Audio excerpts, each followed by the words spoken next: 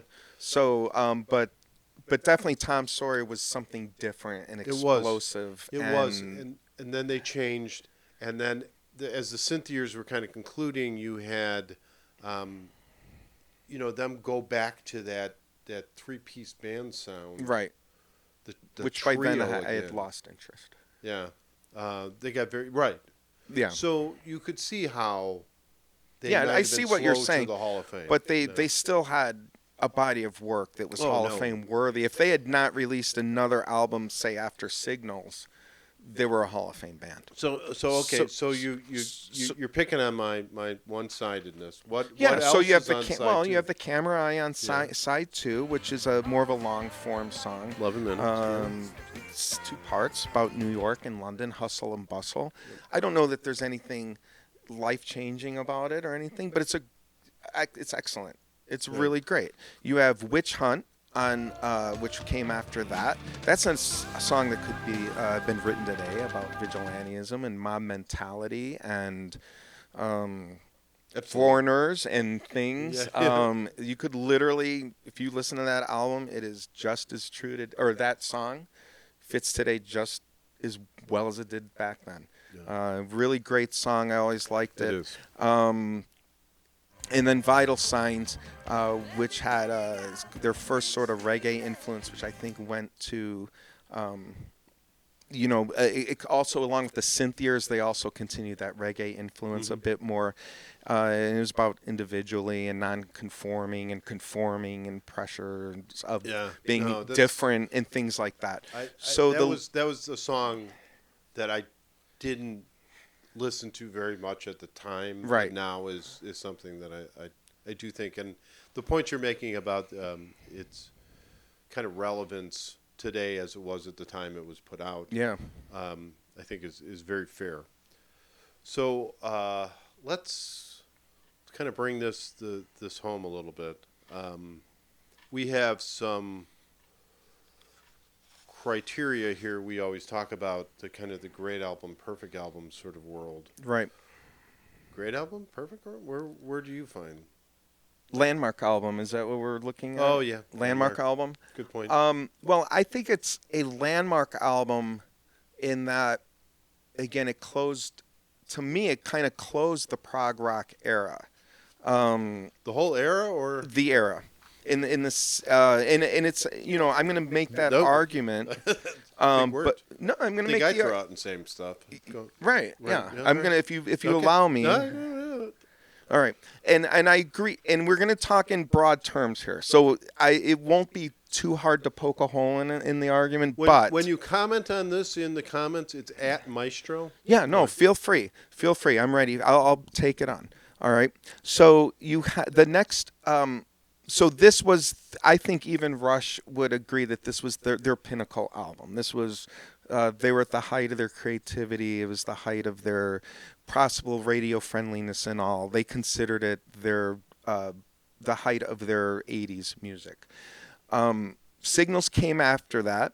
All right, so we're just going to talk about contemporaries. What happened at this time? Signals came after it. That was their most popular album. Mm-hmm. It was a UK 3. It had New World Man on it. Yeah. It was their only US top 40 at number 21. So they went from this, what I would consider progressive music to, as you had alluded to earlier, this more radio-friendly music that in my mind was no longer Rush. It was no longer prog rock. Yes, in 1983 came out with 90125. That had Owner of a Lonely Heart on it, which I know. That was the Trevor Rabin year. That album was number 5. That song was a U.S. number 1, Owner of a Lonely Heart. This music does not compare to the music that came before it. No. Okay, Genesis, 1981, is releasing Abacab. UK number 1, US number 7. Abacab, Paperlate. After that, Genesis' self-titled album had Mama, That's All. Peter Gabriel came out with Security. If you want to poke a hole in my argument, Peter Gabriel is still holding a torch, but even for him, this song, I believe, has Shock the Monkey on it and is like more radio friendly. King Crimson, to my point before, where music has to diverge. Yeah. Mm-hmm. Okay, so we have everybody that I just said is going more poppy, more radio friendly. Okay, King Crimson, 1981 to 1984. Those are the beat years. That had the Adrian Belew, yeah, Tony Levin, who I failed to recognize originally from the Beat tour that we saw, but they came out with Disciplined Beat and Three of a Perfect Pair. Now those albums charted in the UK. But and are phenomenal. They're all phenomenal albums, but that is not prog rock. No. That is something completely different. And it does not even sound like earlier King Crimson. Not at all. So in my mind, King Crimson has diverged the other direction. They've gone less radio friendly, more adventurous, more jazz-ish, although those songs are highly composed. Yep. Prog metal, perhaps. You're the genie of genre. You can do whatever you like with it. But I think they diverged from the radio. I don't believe they had any radio songs. I'm not going to disparage those albums at all. One, because I love them, and two, because we don't want to lose a sponsor. Right. And Pink Floyd came out with a final cut in 1983.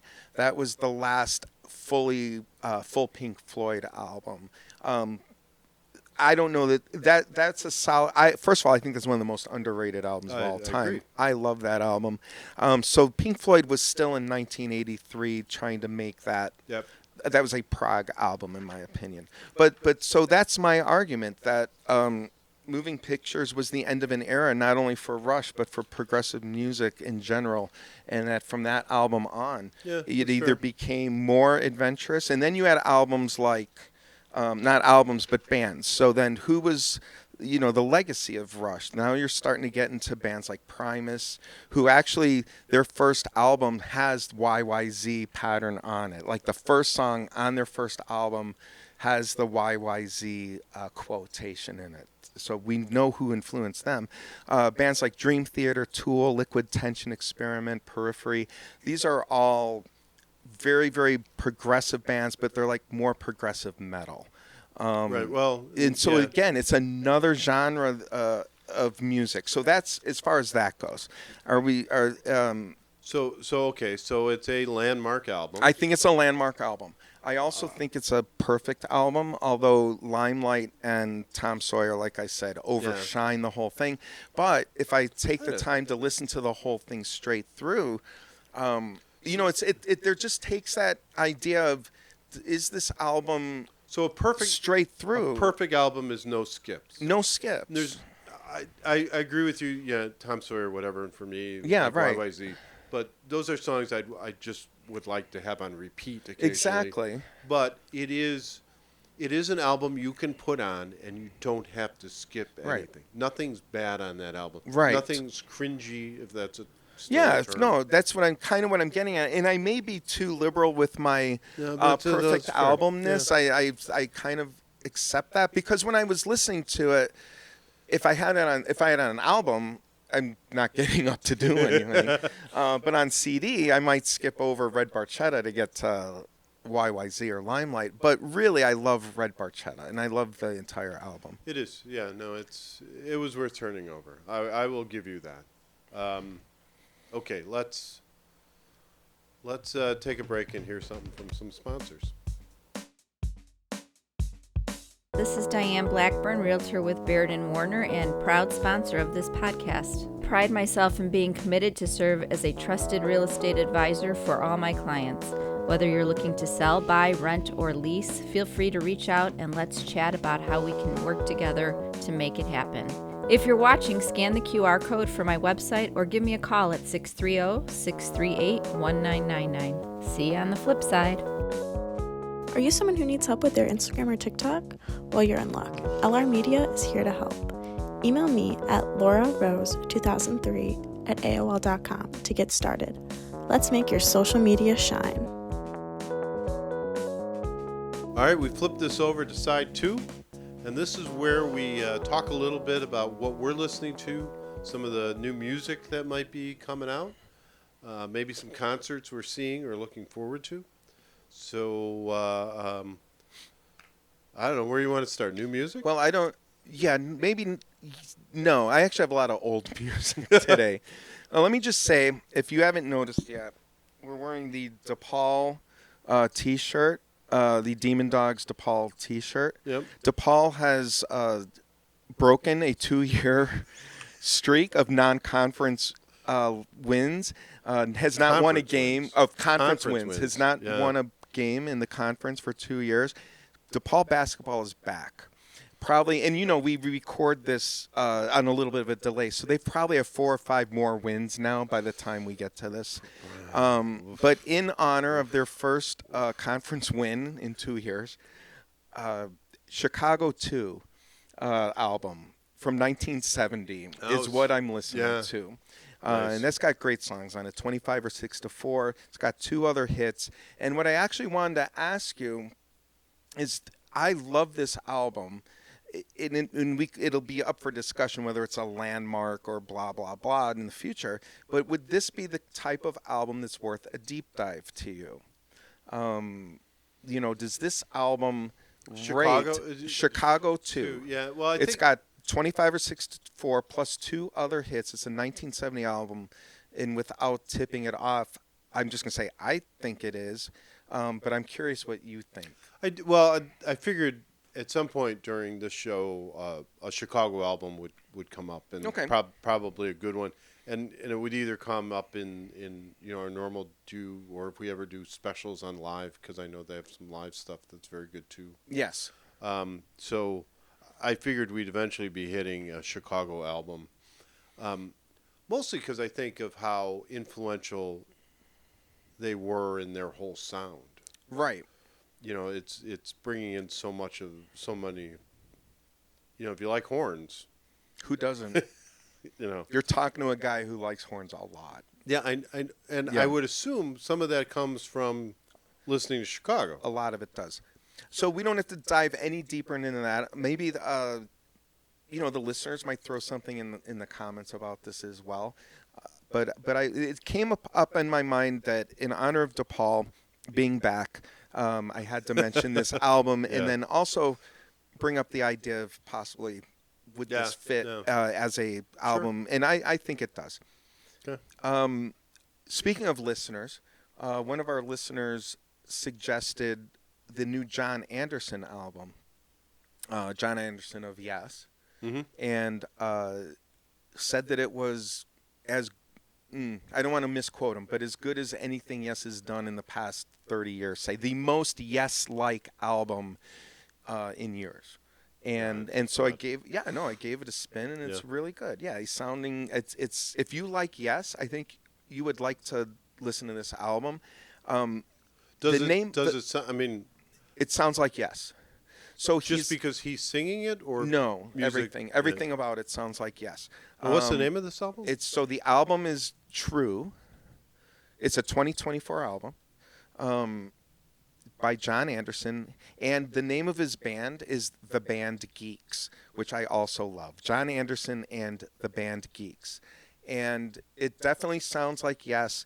It has the same keyboard sounds, the same drum sounds, the same bass sounds, and the music is intricate in the sense that Yes is intricate.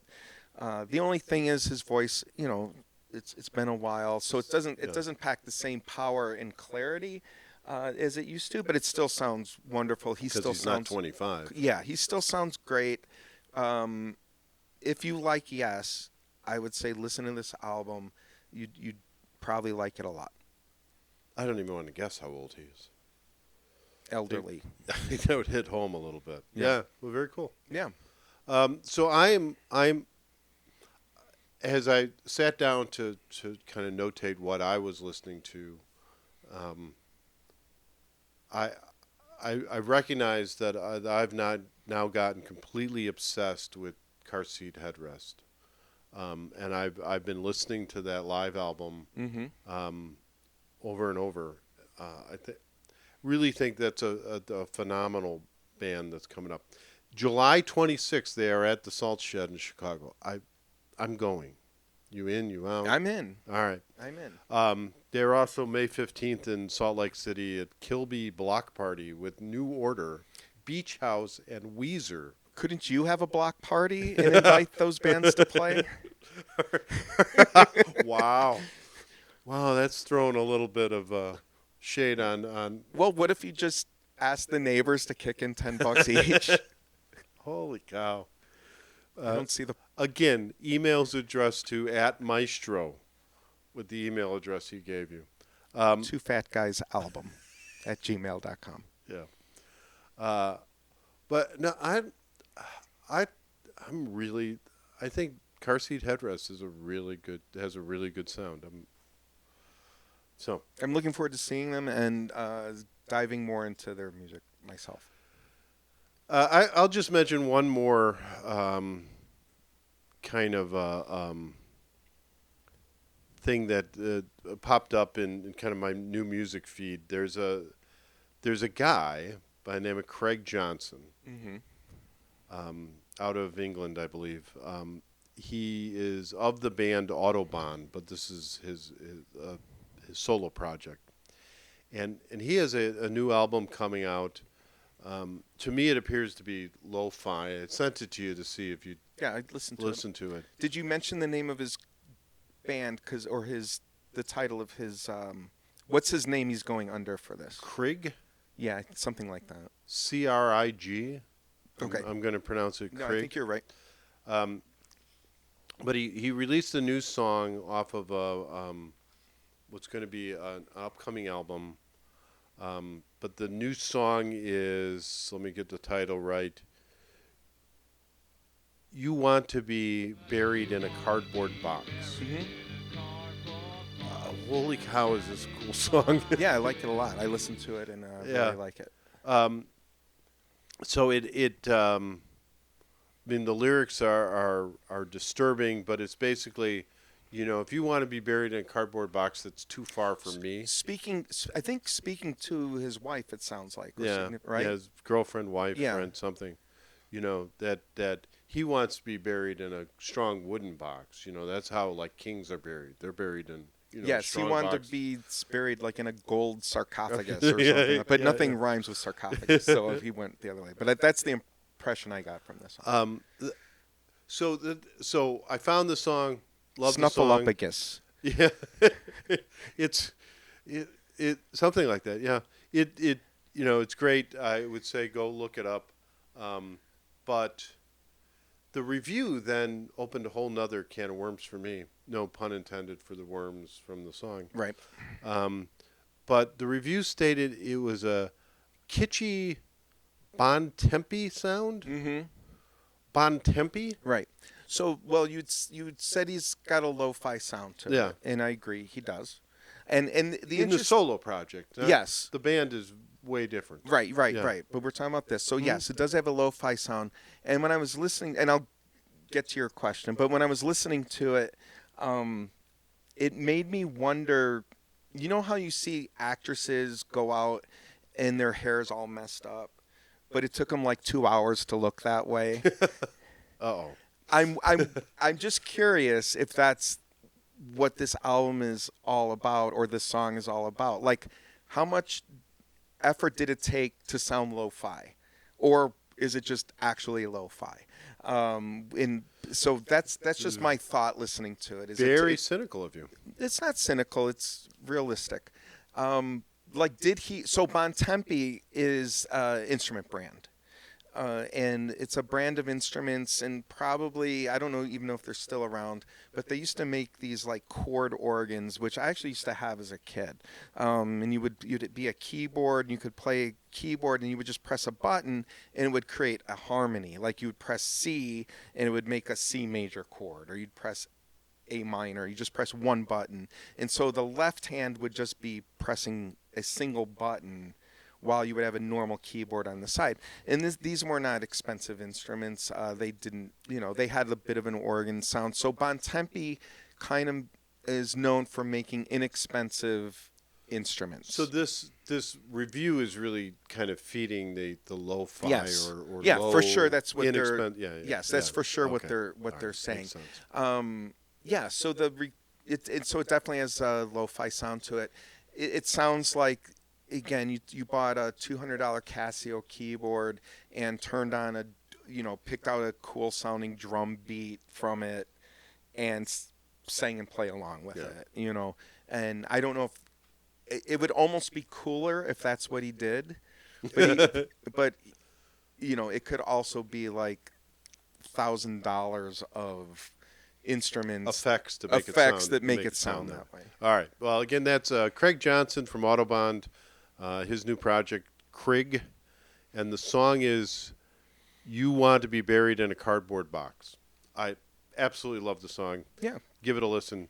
An Englishman from, I believe, Autobahn's England. I believe Autobahn's out of Leeds. But, Okay. God. Yeah, and I just have one more. Sure. So, again, I'm going old is new today. Mm-hmm. Sister Rosetta Tharpe. And she came up recently because she's listed in the top 10 of guitar players on Rolling Stone. We talked about her a week or two ago, and I knew the Alex Lifeson thing was going to come up because he's highly regarded. Yep. And, what's up with Sister Rosetta Tharpe here? So Sister Rosetta Tharpe is new. She has I don't know, her estate has a 2024 reissue of 2 songs of hers, Down by the Riverside and Didn't It Rain. So a reissue. So when would they have been recorded? Oh boy, it was hard to determine, to tell you the truth. I tried. Probably in the 50s or 60s, but she goes all the way back to the 30s and 40s. Like that was the beginning of her time, and she was a gospel singer who played electric guitar, and she played in a literal sing in church, but then she would go and perform on stage in the same way. And so she caught a lot of flack for taking church music and performing it in Secular areas, sure. Right. And she would sing with this amazing gospel voice and accompany herself on electric guitar. She's credited with, possibly being one of the first to use distortion. The history's a little tough, so I don't want to say she was the first to do it, but she might be the first one we can find. So she just played this, a really powerful electrical guitar sound. She after Robert Johnson, probably? After Robert Johnson. Yeah, all right. Yeah, she would be, and Probably Robert 40s or Johnson 50s. did not play electric guitar at all, to my knowledge. I don't know if it existed. So no, 30s and 40s, but then she continued to have influence all the way into the 50s and 60s. So I mean, she's as early So maybe electric she guitar as you can deserves to think be of. on the list. She does. Chuck Berry, Eric Clapton, Keith Richards, Jeff Beck all say thumbs up to Sister Rosetta Tharpe, and that's good enough for me. And there's a new reissue that's been cleaned up digitally if you want to check it out. It is actually new and fits into this segment. Nice. Do you see by chance that Neil Young is releasing another album? One of the most prolific album releasers in he's got a lot of history. albums. So I'm struggling here because I absolutely love Neil Young. As do I. We saw him the live Rust tour. Yes. Many years ago. Great, it's just amazing. Oh, it was absolutely. Yeah, Neil Young would be one of my all-time favorites. With Crazy Horse, but every so often, these older guys start releasing stuff, and it seems like a bit of a money grab. I don't know if it actually adds anything to their catalog or to their legacy. Well, we won't know till we listen to it. I can tell you, I've kept up with some of his album releases over the years. I haven't gotten all of them because there's been a lot. A billion. The ones I've listened to, I've all liked over the years. And it could be every fourth album he's put out, so I can't speak to any of them. So everything he's put out that I've heard was legit. And even if this is, did you say these are reissues or unreleased? Yeah, I hadn't quite gotten there yet. Okay. So this album is called Oceanside and Countryside. It's from music that was originally recorded and for whatever reason not released in 1977. And it's called Oceanside and Countryside because the Oceanside was recorded in a studio in Florida. And the Countryside, I want to say is Nashville. I've lost it here. But that's the... That's where they get the two things. So it's old music recorded, almost 50 years ago. Well, and I remember one of his albums. Off the top of my head, I can't pull it, but I remember hearing a song off of this album when it was released, and it was maybe in the past 10 years. And I thought, oh my God, this is amazing. This song is amazing. It sounds like he did it 50 years ago in the 70s or whatever it was. Yeah. And I was so happy to hear this song, and it sounded so great. And it turned out it was done in the in the 70s, and it was sort of just now reissued. But it was a great song. So will withhold judgment until I hear the album. Yeah, I guess. I'm struggling now with with them. I don't know how much of this stuff gets is getting put out, and it's not just Neil Young, but there's other individuals and other guys who are like finding boxes of tapes in their basement and throwing them out there. For sure. I guess there's some historical value to them. Yeah, I like them from historical value. There's also legal value to some of them. When they re-release, they get to retain copyright for another 25 years or 50 years. Yeah. So when you re-release a song in a new form, it restarts the copyright. So I'm not saying that's what he's doing, and even when it's been done by bands, it hasn't upset me because I found that historically interesting and musically. Sometimes it's really awesome to hear the development of their songs and going from demo to a finished product and all that. So it hasn't upset me so much, and if you don't listen to it. Right. No, well, that's true of all music. You Yeah. don't like it, don't listen to it, stop complaining about it. Unless you want to email, then it's at Maestro. Yeah, or you can put in the comments. Yeah. I have one more kind of thing that I stumbled upon. It was actually recommended to me. And I totally was not familiar with this group. But there's an album coming out, or recently released, last week I guess it would be, so February 7th, by a duo, I guess, Matt Pond and Chris Hansen. And the band name they go under is Matt Pond PA, whatever that means. And the song I listened to, or the album, is The Ballad of Natural Lines. And it's sort of, they kind of tried something different, and now they're coming back to the heart and soul of what they were before.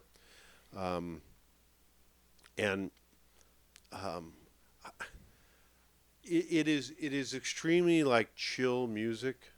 I very much enjoy kind of listening to it, and Calms your nerves. Yeah. You and I kind of argue. A little chamomile tea and right. I talked about music as background music, and which set you off, I think, in episode 1 maybe. But this is really I enjoy. This is great music to just put on, relax to. I think it's great. I would describe it as chamber pop. What? Did you make that up? Please tell me you made that up and nobody else has, because that's the silliest thing I've ever heard. So it's just, that relaxing kind of classical chamber music you go to see. This kind of is now chamber pop. It's going to catch on. You have a wall I could slam my head on right now. I'm sure Chauncey can find you one. Okay, I don't know how. First of all, I listened to the song and I like the song. Excellent. And also, I thought it was a bit noisy to qualify as chamber pop, so I'm surprised you went that direction with it. Also, it sounds like a lot of other music. Do we have to give a new genre to every album that comes out? Can't we just like it's not distinctive? All right, where would you put it? It's like a soft exactly. rock. Soft rock. It sounds like but it's more than soft rock. I think it's a little stronger than that. When you say chamber music, if we're just going to use language that musicians use, and I think you're thinking it about the right way, but chamber music would be like music you would hear in your living room if you invited a string quartet over or somebody was playing a piano and sang along with it. That is actually what chamber music means in a historical sense. Okay? This would not sound good in your living room. It would be too loud and too whatever. Like I think it's a bit much to be chamber music. Also, if you wanted chamber pop, Simon and Garfunkel maybe would be just fine for that. Like we don't have to reinvent a new genre. They are playing rock music of a gentle nature. My God. So I really thought you would like this album. I like this song quite a bit. Yeah, because it was, kind of very meaningful lyrics, and then this kind of more mellow music underneath it. It reminds me of some albums that you really like. Well, can I go back? Actually, that brings up an interesting point to talk about Rush just for another second, because I do like that. I do like, as we've said before, I think simpler music, and it's going to come around again in the next segment. Yeah. But, the lyrics are brought out more with simpler music typically, right?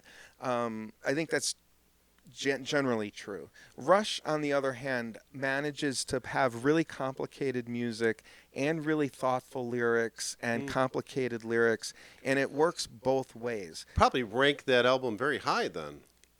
Don't higher than simple music with simple lyrics. Don't give it away. All right. But it's true. Anyway, I think I've said it as clearly as I need to for the moment. But if we're going back to Rush, yeah. Did you see that Rush 50 is coming out? No. So, March 21st, 2025, Rush is releasing Rush 50. Okay, how is that going to work? It's a 50-song anthology that you can get in either 7 albums, 7 vinyls, or 4 CDs, or you can get the deluxe version with both the 7 vinyls and the 4 CDs and some pictures and some books.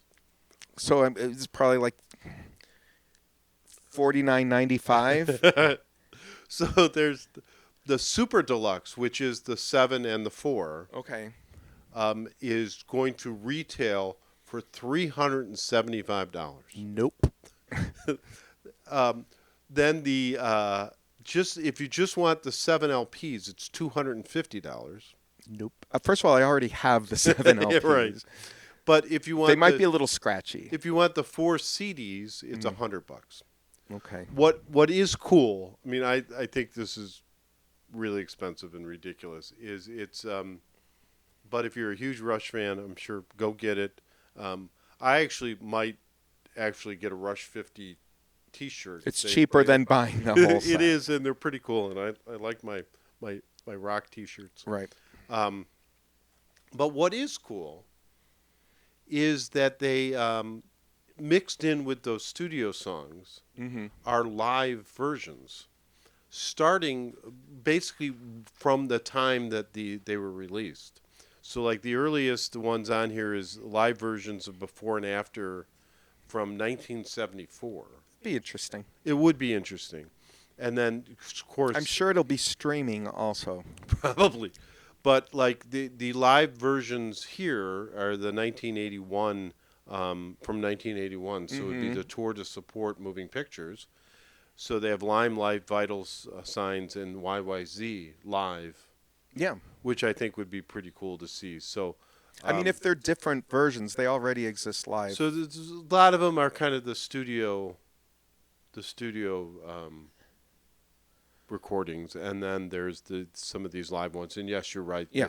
They were also a master of releasing 2 or 3 albums and then the live a live album, and then Right, and in fact, the live album that came after Moving Pictures was supposed to come before Moving Pictures, and then they changed their mind. The other, just so the last thing I have in this whole segment is, and this is probably after the last concert, after my car seat Headrest, yeah. mention of who they were playing with. Did you see that Simple Minds is coming to Northernly Island here in Chicago with, No, I know. with Soft Cell and Modern English? Mm-hmm. 3 bands, 6 songs. Which I love. And honestly, all 6 songs are amazing. Yeah. And I don't know, how are they going to have some opening acts?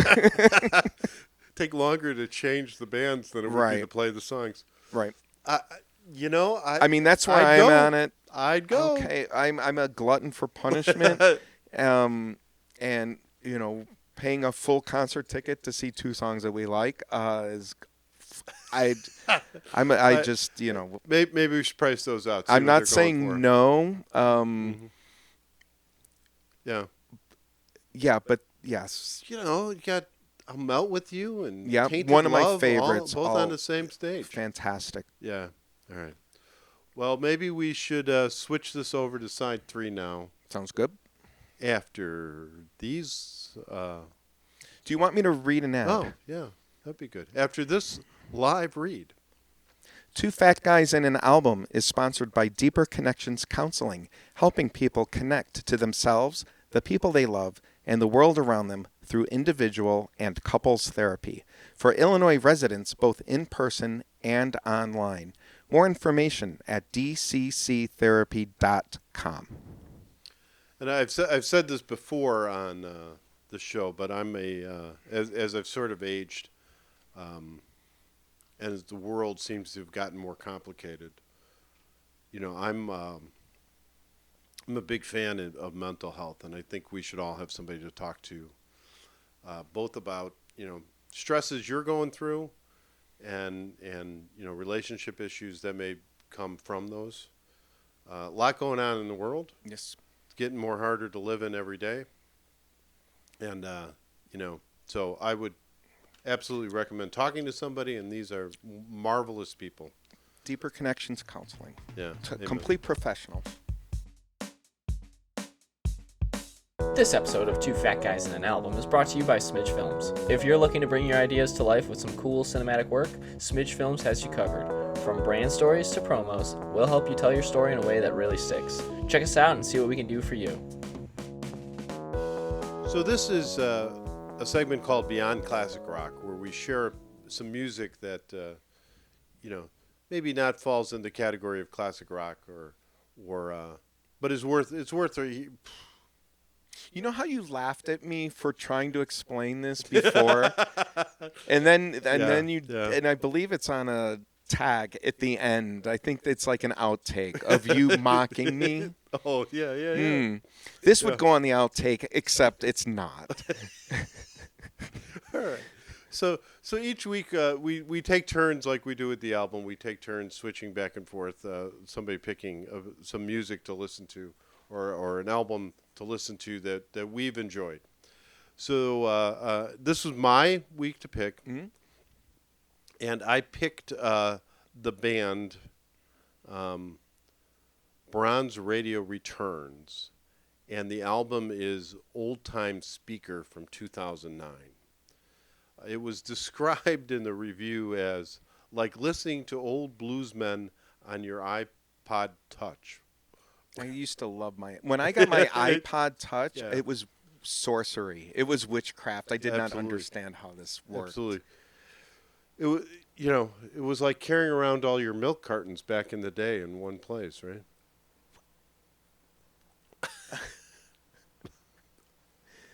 Go on. Oh, I get it. Yeah, like milk so all cartons your, of albums. Right. All my albums were kept in a milk Yeah, carton. so are So mine. if They you wanted still to are. transport a bunch of music, you had to load Right, all and it these. just fit in a little bitty thing.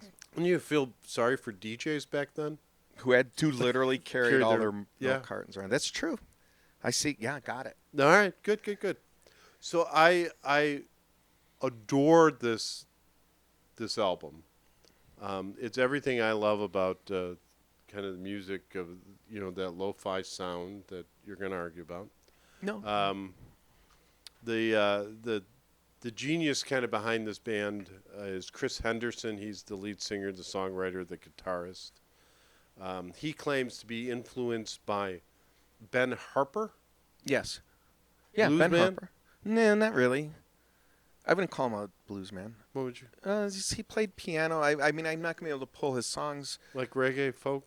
No. No, No, it was- pop, jazzy, poppy. If it's the Right. same Ben Harper, I'm thinking of sort of piano-based music. Had some songs on the radio back in the day. I'm not going to be able to pull the name of a song right now. You're not But talking Ben Folds. they're both Bens, and I think Ben Harper also. I'm not talking about Ben Folds, and I think Ben Harper is similar. All right, But I could be completely wrong. Might it will show not up cost. It will not cost me $1. I'm admitting right now that I'm not 100% certain. But I do not believe Ben Harper is an old-timey blues man. might show up in the corrections part of our Right. show next time. And Muddy Waters. Old-time blues man. Thanks. I personally hear a little bit of Tom Petty in here. Okay. Um, I hear Elle King, if you're familiar with her, just in that sort of gravelly voice. But there's a song on here that's really good. So Lo-Fi is the first song, a song called Lo-Fi, which I could listen to, and I did. I think we found your walk-up song. I think, write this down. That that's is your walk-up song. An excellent point, and I totally accept that. That is Excellent. my walk-up song. I found this album maybe like 3 years ago. I listened to that song over and over driving somewhere.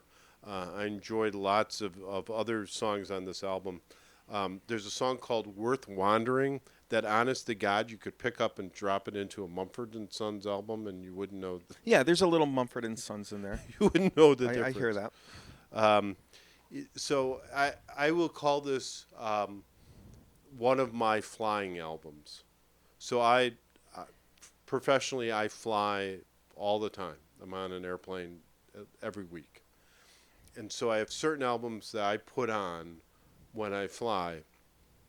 I'm not that.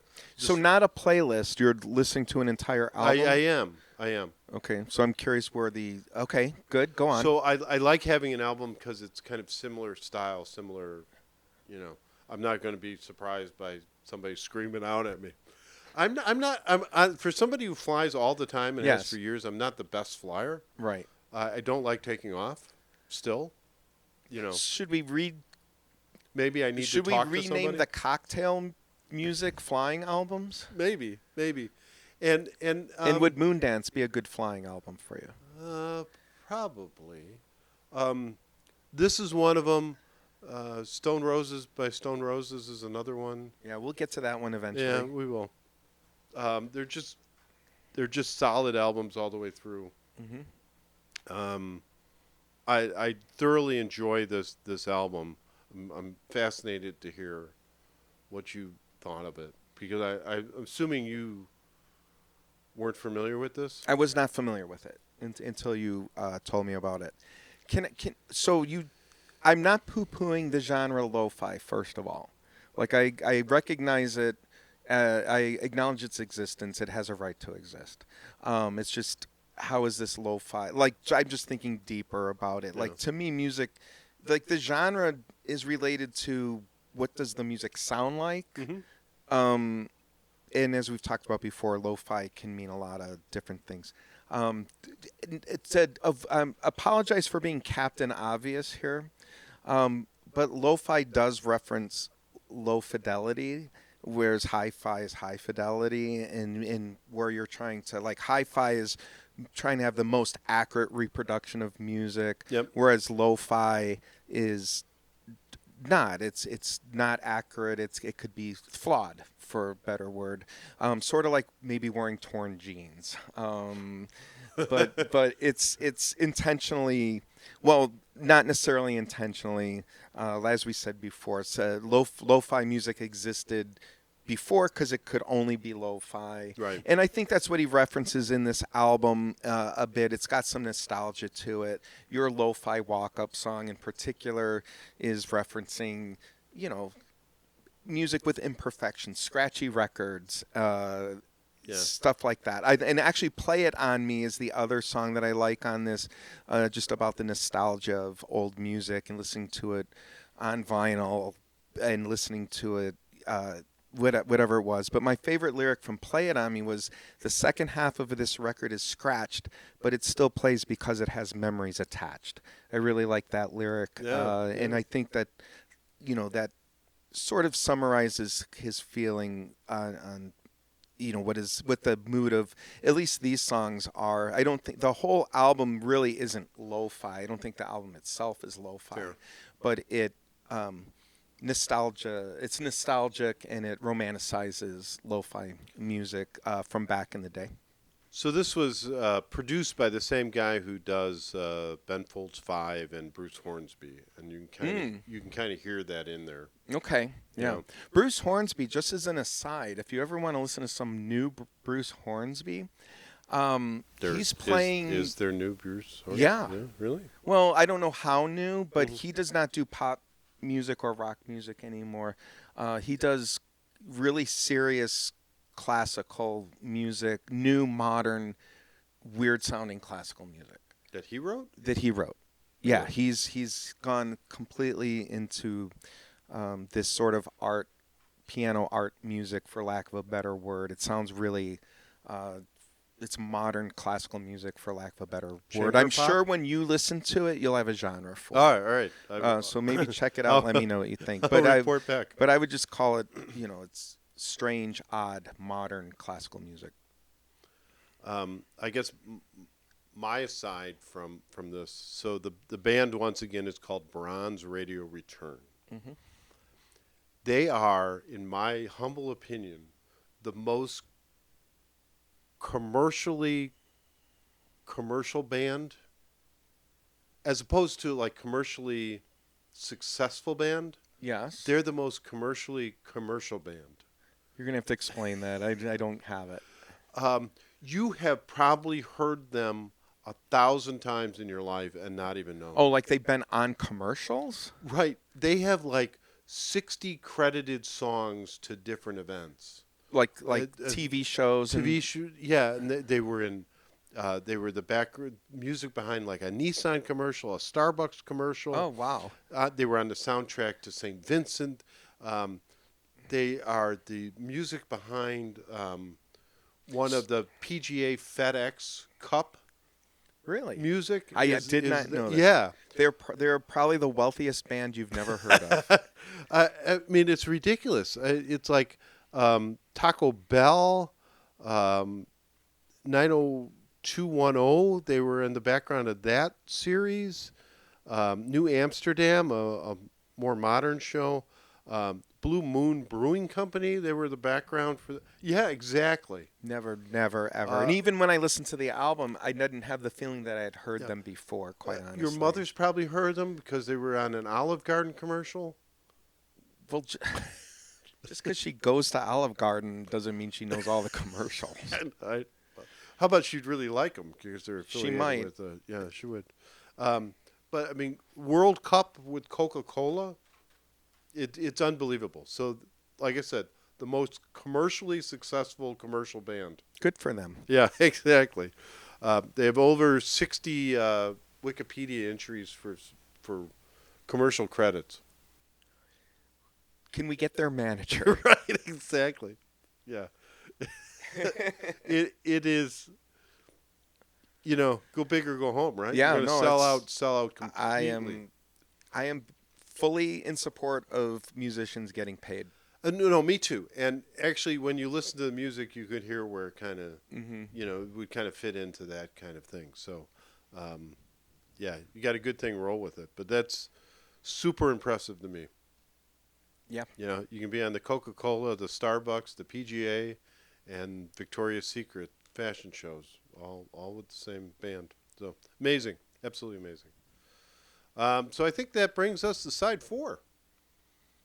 Okay, which is? Do you have another rant? No. But so side 4 would start with you putting moving pictures on your list. Oh, okay.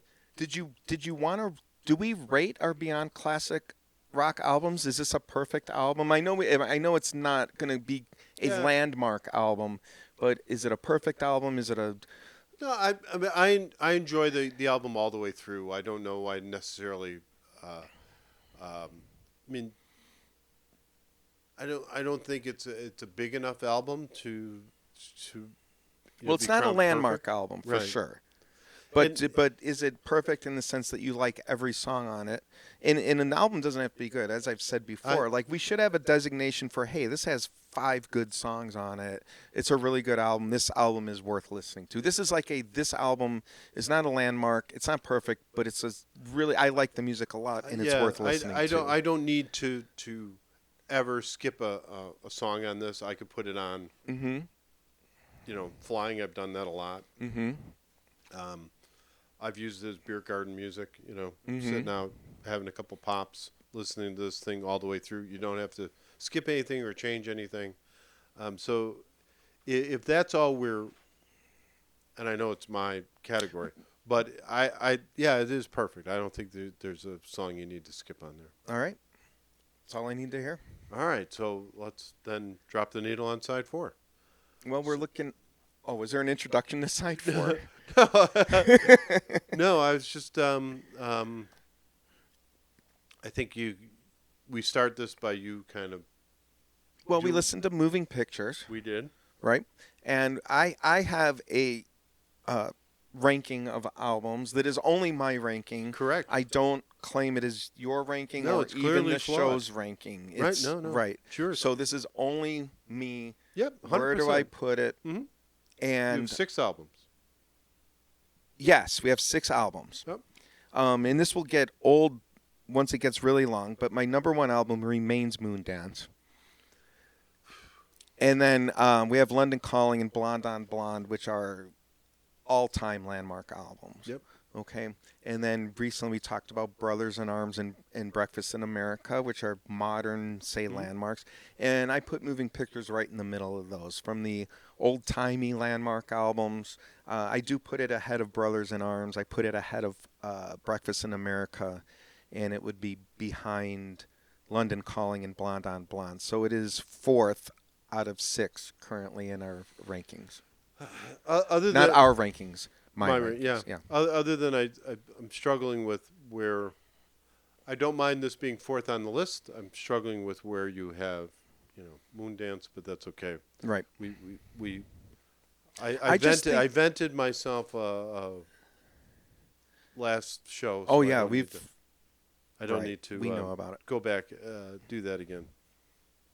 All right. Well, I think we're at the close here. So like to thank our director and producer from Smidge Films, our PR team from LR Media, who's getting a workout these days. Yeah. Replying to comments and thoughts and. Yeah, please comment. Yeah. We're happy to respond to them and generate some more discussion even between listeners. Yeah. Our sponsors, Deeper Connections Counseling, Diane Blackburn with Beard & Warner, Smidge Films, LR Media. You can find us, as we said in the opening, on Apple Podcasts or on Spotify. When you do, please leave a 5-star rating and write a review.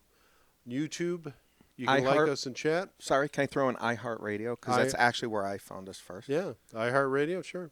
Podbean. And next week, we will be doing Bat Out of Hell by Meatloaf, which I'm sure will lead to lots of interesting discussions. Can't wait. So, on that note, I am Fat Guy number 1. Fat Guy number 2. Goodbye, and we'll see you on the flip side.